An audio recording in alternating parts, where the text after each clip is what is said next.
कई रहस्य ऐसे होते हैं जिन्हें विज्ञान समझा नहीं पाता। कुछ घटनाएं ऐसी होती हैं जिनके गवाह तो मिल जाते हैं लेकिन सबूत कभी नहीं मिलते। और कुछ जगहें ऐसी होती हैं जहां जाने वाले लोगों के नाम तो दर्ज हो जाते हैं लेकिन उनके लौटने का कोई रिकॉर्ड नहीं मिलता।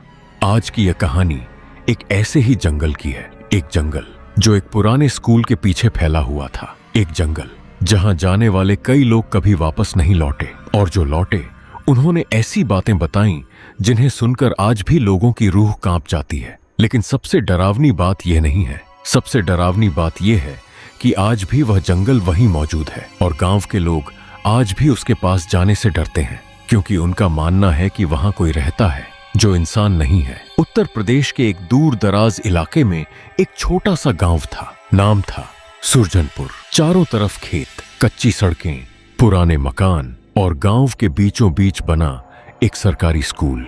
दिन में यह स्कूल बिल्कुल सामान्य लगता था। बच्चों की आवाजें, खेल कूद, शोर, हंसी, सब कुछ सामान्य। लेकिन स्कूल के पीछे करीब 2 किलोमीटर तक फैला हुआ एक घना जंगल था। इतना घना कि दिन में भी कई जगह सूरज की रोशनी जमीन तक नहीं पहुंचती थी। गांव वाले उसे काला जंगल कहते थे। क्यों?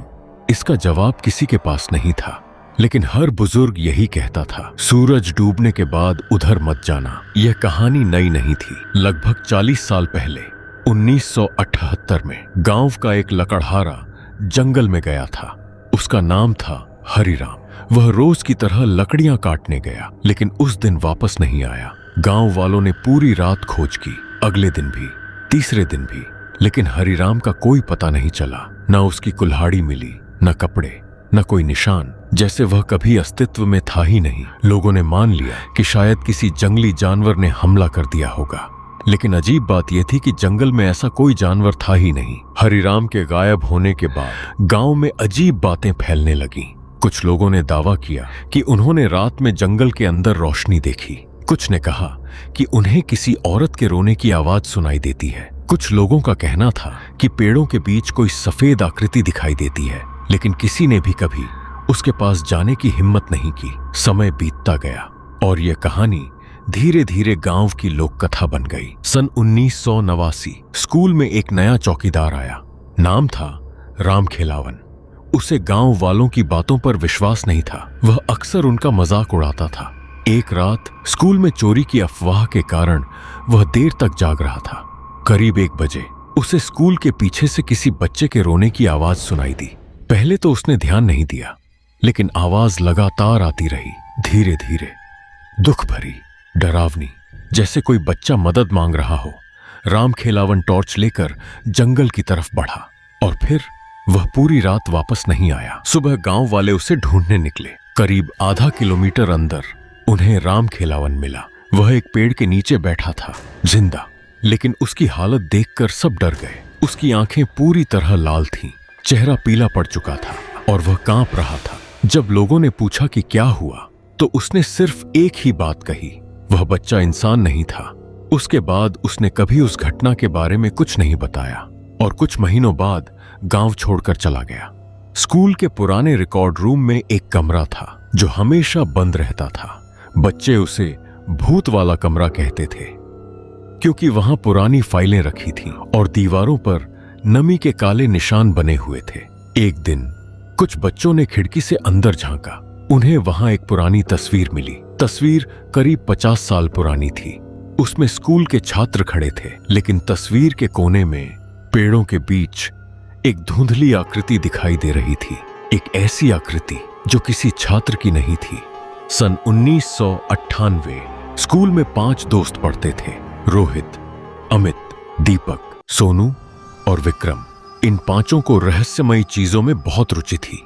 वे अक्सर गांव की पुरानी कहानियां सुनते थे और फिर उनकी सच्चाई जानने की कोशिश करते थे। जब उन्हें काले जंगल की कहानी पता चली तो उनकी उत्सुकता बढ़ गई। उन्हें लगा यह सब सिर्फ अंधविश्वास है। एक दिन लंच ब्रेक के दौरान रोहित ने कहा, अगर वहां सच में कुछ है तो हमें जाकर देखना चाहिए। अमित हंस पड़ा, और अगर कुछ नहीं निकला तो? रोहित बोला, तो पूरे गांव को पता चल जाएगा कि ये सब झूठ है।